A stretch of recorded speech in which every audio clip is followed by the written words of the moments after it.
ప్రభుత్వ కాలంలో కూడా చేసినటువంటి ఇదే సంస్థ, ఇదే పద్ధతి, ఇదే మెథడాలజీ, ఇదే ప్రశ్నలు, ఇటువంటి ప్రశ్నలే. కొంచెం అప్పుడు మారుతుంటే ప్రశ్నలు అటు ఇటు కానీ ఇవే ప్రశ్నలు అప్పుడు కూడా సమాధానాలు వచ్చినాయి కదా. నేనేమంటే రిషి గారు, ఇవన్నీ కూడా వాళ్ళు అడిగిన ప్రశ్నలు, వచ్చిన సమాధానాలు, జరిగిన అంటే వాళ్ళు చేసిన విశ్లేషణ, ఇవన్నీ కూడా మనం క్రోడీకరించాలి.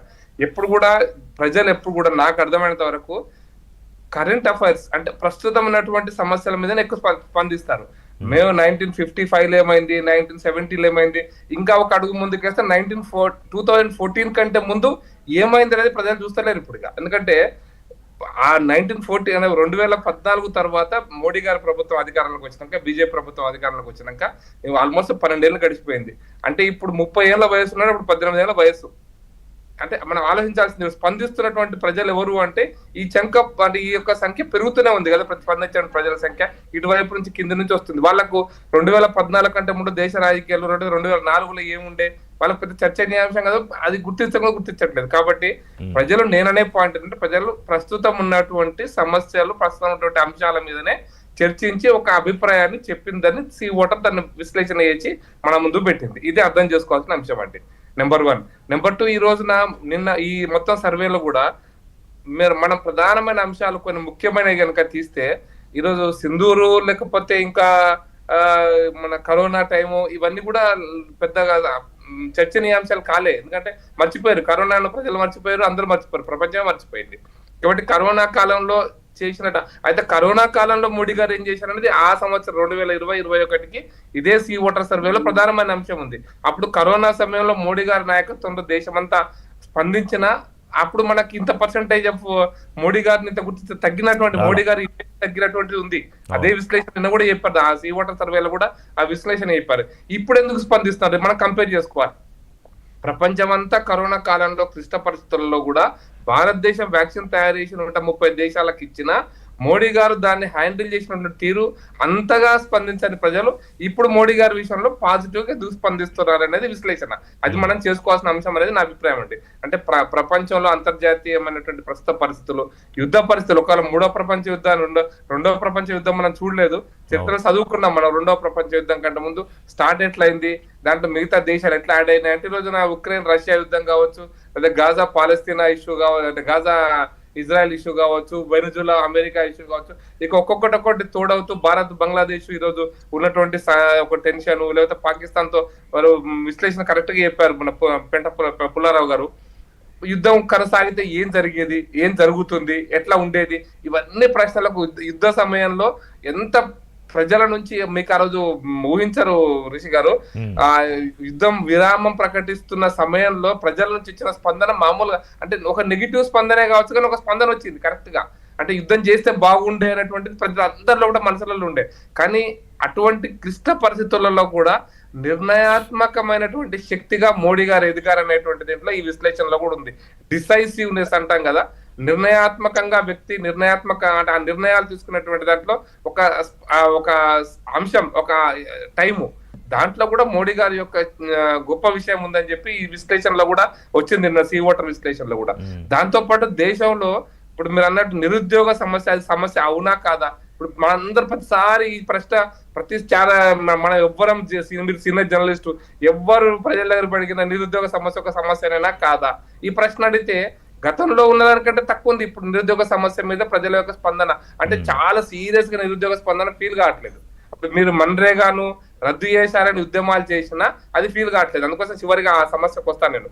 కాబట్టి ఈ రోజు భారతదేశం ఎదుర్కొంటున్నటువంటి సమస్యలు, ప్రపంచం ఎదుర్కొంటున్న సమస్యలు, లేదా భారతదేశంలో సమస్యల మీద ఎవరు దీన్ని సరిగ్గా పరిష్కరించగలుగుతారనే దాంట్లో మోడీ గారి మీద ప్రజలకు విశ్వాసం ఉంది, బీజేపీ మీద విశ్వాసం ఉంది, పార్టీ మీద విశ్వాసం ఉంది, ఎన్డీఏ మీద విశ్వాసం ఉంది. అదే సందర్భంలో మీరు గతంలో మీరు గుర్తుంటారు 2025 గెలిచిన మన్మోహన్ సింగ్ ప్రభుత్వము ప్రతిరోజు ఉంటదా పోతుందా అంటే ప్రభుత్వం కూలిపోతుందా కూలిపోతుందా. మన్మోహన్ సింగ్ గారి ప్రభుత్వం కూడా కూలిపోతుందా అంటే 2010 గెలిచి 2006 గెలిచిన మన్మోహన్ సింగ్ రెండోసారి 2009 అధికారంలోకి వచ్చినప్పుడు మరి ఉంటదా పోతా అనేటువంటి చర్చ నుంచి ఈ రోజున స్థిరమైన ప్రభుత్వాన్ని ప్రజలకు ఇవ్వగలుగుతున్నారు. అసలు చర్చనీయాంశం కదా, ప్రభుత్వం ఉంటదా పోతానే చర్చనీయాంశం కానే కాదు ప్రజల లోపల. ఇక్కడ ఒకటి ప్రకాష్ రెడ్డి గారు, అంటే మిగతా అంశాలు ఒక పెద్ద లీడర్ తీసుకోవడం వల్ల ఈ నిరుద్యోగ సమస్య అంటే చాలా తీవ్రమైన సమస్యగా ఉందని మెజారిటీ అభిప్రాయం ఉంది, 42% మంది. వేరే ఓట్ చోరీ విషయంలో కూడా 40% మంది ఇది తీవ్రమైన సమస్యే కానీ అని చెప్పినా కూడా ప్రభావం లేదు, ఎన్నికల మీద ప్రభావం ఉందని అభిప్రాయపడట్లేదు. బట్ వేరే సమస్య ఉందని ఒప్పుకుంటున్నారు. అలాగే ఎలక్షన్ కమిషన్ కూడా ఇంకా బాగా పనిచేయాలని దాదాపు 50% మంది కోరుకుంటున్నారు. నేను చెప్తున్నా కానీ ఇవన్నీ ఉన్నా కూడా మళ్ళీ మనకి end of the day number చూస్తే మళ్ళీ దేశం ప్రధానమంత్రి మోదీ వైపు, బీజేపీ ఎన్డీఏ వైపే ఉంది. నేను అందుకోసం రిషి గారు నేను చెప్పేది అది విశ్లేషణ చేస్తున్నప్పుడు నిరుద్యోగ సమస్యను ప్రజలు ఉంది అని ఫీల్ అవుతున్నారు కానీ అది ప్రధానమైన సమస్యగా ఫీల్ కావట్లేదు అనేది నేను చెప్పేది. ఇక్కడే మీరు నిరుద్యోగ సమస్య ఉంది లేదని ఎవరు అనడం లేదు కానీ అది మరిపించేలాగా చేస్తున్నారు అంటారు ప్రధానమంత్రి. కాదు దాన్ని ప్రభావితం అయ్యేంత సమస్య ప్రజలు ఫీల్ కావట్లేదు, ప్రజలు అనుకోవట్లేదు చాలా పెద్ద ప్రభావితమైనటువంటి సమస్య అని ప్రజలు అనుకోవట్లేదు. అక్కడే కదా మనం చెప్పాల్సింది. అంటే ఏ అంశాలు ఈ ఇప్పుడున్నటువంటి పరిస్థితులను ప్రభావితం చేస్తున్నాయి అనేది ఎప్పటికప్పుడు కరెంట్ ఇష్యూసే. కాబట్టి ప్రజలు ఆలోచిస్తున్నటువంటి కోణంలోనే ఈరోజు సర్వే జరిగింది. నిరుద్యోగ సమస్య ఉన్నప్పటికీ ఈరోజు మన్రేగా మీద ఇంత ఉద్యమం చేస్తున్నగా ప్రజల స్పందన ఉందా అంటే లేదు. ఎందుకు అంటే ఇప్పుడు మన పుల్లారావు గారు ఎత్తినటువంటి వ్యవసాయం, ఇప్పుడు రైతులు సమాజాన్ని ప్రభావితం చేస్తున్నారు, రైతులు ప్రజలను ప్రభావితం చేస్తున్నప్పుడు రైతులకు రైతు కూలీలకు మధ్య తేడాను మనం ఈ దేశ రాజకీయాలలో ముఖ్యంగా ఈ మన్రేగా ప్రోగ్రాంలు పెట్టే కమ్యూనిస్టు పార్టీ భాషలో చెప్పాలంటే రైతులు వేరు రైతు కూలీలు వేరు. పెట్టుబడి పెట్టేది రైతులు, కూలీలు ఎప్పుడైనా వలసపోతారు. ఇక్కడ ముందు విధానాల కన్నా కూడా మీరు ముందు పేరు మార్చారని కదా వ్యతిరేకత. నేనేమంటే పేరు మార్చడం అనేది 720 పేర్లు భారతదేశంలో నెహ్రూ గాంధీ, ఇందిరాగాంధీ, రాజీవ్ గాంధీ పేర్లు పెట్టుకున్నారు. మహాత్మా గాంధీ పేరు తీసేయడము, రాజీవ్ గాంధీ పేరు తీసేయడం రెండు ఒకటేనా? నేను లాలా లజపత్ రాయ్ నేను చెప్తాను అక్కడ బాలగంగాధర్ తిలక్ లేకపోతే మొరార్జీ దేశాయ్నో లేకపోతే ఇట్లాంటి ఎవరు ఇక దేశంలో స్వతంత్ర పోరాటంలో చేయలేదని మనం అనలేము. నెంబర్ 1 అయితే మహాత్మా గాంధీ పేరు ఇష్యూ పేరు కాదు, ఇష్యూ మనం ఇంకా చాలా రోజులలో చాలా సమస్యల మీద చాలా ప్రాజెక్ట్స్ మనం పేర్లు పెట్టుకోవచ్చు. ఈ పేరును ప్రాజెక్ట్ మొత్తం మారుస్తున్నప్పుడు, ఈ కాన్సెప్ట్ నే మారుస్తున్నప్పుడు చర్చ కాబట్టి కాదు కాబట్టి నేను ఎక్కడే మన రిషి గారు మహాత్మా గాంధీ పేరు తీసినందుకు సమస్యనా అసలు మన్రేగా రద్దు చేస్తారనేటువంటి సమస్యనా ఇదో ప్రజల ముందు చర్చ ఉంది. అంటే ప్రజలు ఇది రద్దు చేస్తారనే సమస్య వచ్చినప్పుడు నేను ప్రజలు మీ ద్వారా ప్రజలకు కూడా గుర్తు చేస్తున్నా, మనందరికి కూడా గుర్తు చేస్తున్నా. శివరాజ్ సింగ్ చౌహాన్ గారి నాయకత్వంలో ఎన్డీఏ ప్రభుత్వం అధికారంలోకి వచ్చినాక ఈ మన్రేగా ప్రోగ్రామ్ ను వ్యవసాయానికి అనుసంధానం చేయడం కోసం కమిటీ చేశారు. వారు హైదరాబాద్ కూడా 3 సార్లు వచ్చారు. ఈ కమిటీ రిపోర్ట్ తీసుకుంది, అన్ని పార్టీలతో చర్చించింది, నేను కూడా ఒక చర్చలో. అయితే ఇది రద్దు చేయడం నేను అందుకోసం నేను ఒక్కటే విషయాలు కంప్లీట్ చేస్తాను. నేను ఒకటే పాయింట్ చెప్తున్నాను సార్.